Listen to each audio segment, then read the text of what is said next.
요즘 다시 좀 뜨거워지는 부동산 시장, 특히 그 이재명 정부의 규제 지역 확대 가능성, 여기에 대한 분석이 많아요.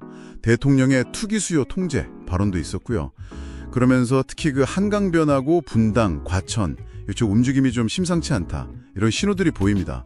이 규제 논의가 왜 지금 다시 나오는지, 또 어떤 지역들이 주로 거론되는지, 만약 실제 규제가 시행되면 우리한테 어떤 영향이 있을지, 그리고 정부 공급 대책은 현실성이 있는 건지, 이런 핵심들을 좀 명쾌하게 짚어보겠습니다. 자, 그럼 한번 들어가 볼까요? 먼저 왜 하필 지금일까요? 이 시점에 규제 얘기가 다시 나오는 이유요. 자료 보니까 숫자가 정말 놀랍던데요. 최근 3개월만 봐도 서울 성동구 아파트 값이 물가 상승률의 31배, 분당은 22배 반. 와, 이렇게 올랐다고 해요.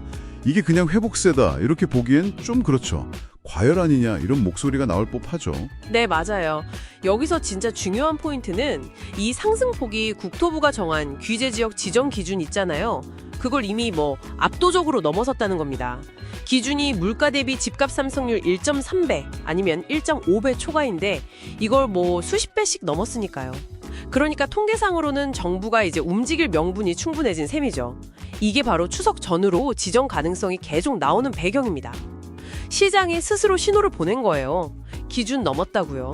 아, 그렇군요. 기준을 이미 넘었기 때문에. 그러면 구체적으로 어떤 지역들이 좀 레이더망에 잡히고 있나요? 자료들은 다 비슷하게 서울의 그 한강벨트, 성동, 마포, 광진, 용산 이쪽하고요. 경기도에서는 분당이랑 과천, 여기가 핵심이다 이렇게 꼽고 있네요. 흔히 그냥 입지가 좋다 이걸 넘어서요.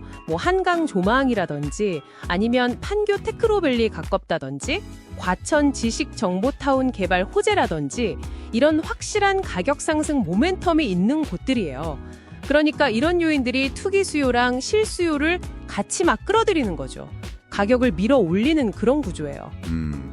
단순히 살기 좋은 곳, 그 이상이라는 말씀이시군요. 그럼 만약에요, 이 지역들이 진짜 규제 지역으로 묶인다. 그러니까 대출이나 거래 조건이 더 까다로워진다. 이러면요, 이게 우리 자금 계획에는 어떤 의미가 있을까요?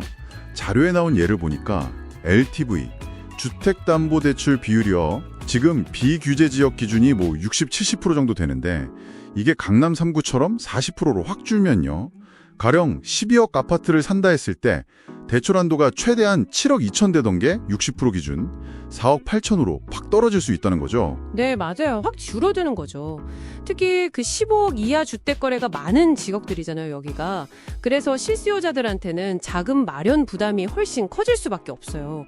어떤 분석에서는 이것 때문에 거래량이 절반 이상 급감하는 이른바 거래 절벽이 올 수도 있다. 이렇게 경고하기도 하고요. 거래 절벽이요? 네. 그리고 또 하나 우리가 좀 주의 깊게 봐야 할 게 풍선 효과인데요. 규제를 피해서 그 옆에 인근 비규제 지역으로 수요가 막 몰리는 거죠. 그러면서 그 지역 집값이 대신 오르는 거예요. 이런 현상이 다시 나타날 가능성도 충분히 생각해야 합니다. 아, 풍선 효과까지. 골치 아프네요. 이런 규제 논의와 함께 정부 공급 계획도 중요하잖아요. 5년간 수도권에 135만 가구 공급. 계획은 되게 야심찬데 근데 보내주신 자료대로 이 계획 실현 가능성에 대해서는 좀 신중한 것 같아요. 그렇죠? 또 있고요. 민간 건설사들이 참여를 좀 꺼리는 분위기도 있고 또 특히 그 PF 있잖아요. 프로젝트 파이낸싱. 네. PF 시장 경색 우려? 네, 맞아요. 이 대규모 건설사업 자금줄인데 이 PF 시장이 좀 불안정하다 이런 현실적인 걸림돌들을 지적하고 있습니다. 그러면 단기 규제랑 장기 공급이랑 이게 맞물려 돌아가야 하는 거군요? 맞습니다. 이걸 좀 더 큰 그림에서 보면 단기적으로는 규제가 시장 열기를 좀 식힐 수는 있겠죠. 일시적으로라도. 근데 결국 부동산 시장의 장기적인 안정은 결국 그 약속된 공급이 진짜로 이루어지느냐 여기에 달렸다는 분석입니다. 발표된 계획이 얼마나 좀 속도감 있게 실제 착공하고 준공까지 이어져서 시장의 불안 심리를 잠재울 수 있느냐. 이게 이제 정부 정책 신뢰도를 결정짓는 핵심 변수가 될 거예요. 결국 정부 입장에서는 이게 참 어려운 줄타기네요. 규제를 안 하자니 단기 집값 급등을 그냥 놔둔다는 비판이 나올 거고 또 규제를 강하게 하면 실수요자 부담 커지고 시장 침체될까 봐 걱정되고 네, 그렇죠. 근데 여기에 공급 계획마저 좀 삐걱거리면 규제 효과는 반감되고 다시 불안 심리만 커질 수 있고 딜레마네요, 진짜. 맞습니다. 그래서 자료들도 보면 규제 지역을 그냥 지정한다, 이 행위 자체보다 더 중요한 정책 과제들을 얘기하고 있어요.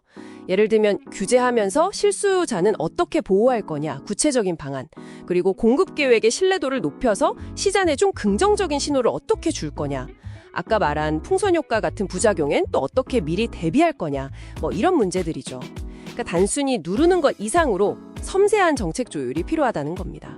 이재명 정부의 부동산 규제 확대 가능성, 그 배경부터 예상되는 파장까지 좀 깊이 살펴봤습니다.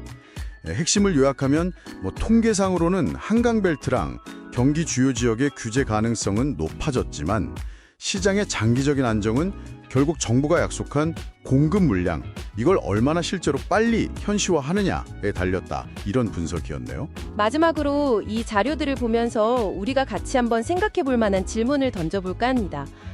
단기적인 규제 발표 뉴스에 막 흔들리기보다는요, 어쩌면 더 근본적으로 중요한 건 이거 아닐까요? 정부가 약속한 그 많은 집들, 그게 과연 제때 제대로 지어져서 시장에 나올 수 있을까 하는 점이요. 여러분은 이 규제와 공급이라는 두 개의 추 사이에서 무엇을 가장 중요한 열쇠라고 보고 계신가요? 빠르게 변하는 시장, 정확한 정보가 경쟁력입니다. 지금 구독하고 콕부동산과 함께하세요. 부동산은 콕, 구독, 좋아요는 꼭.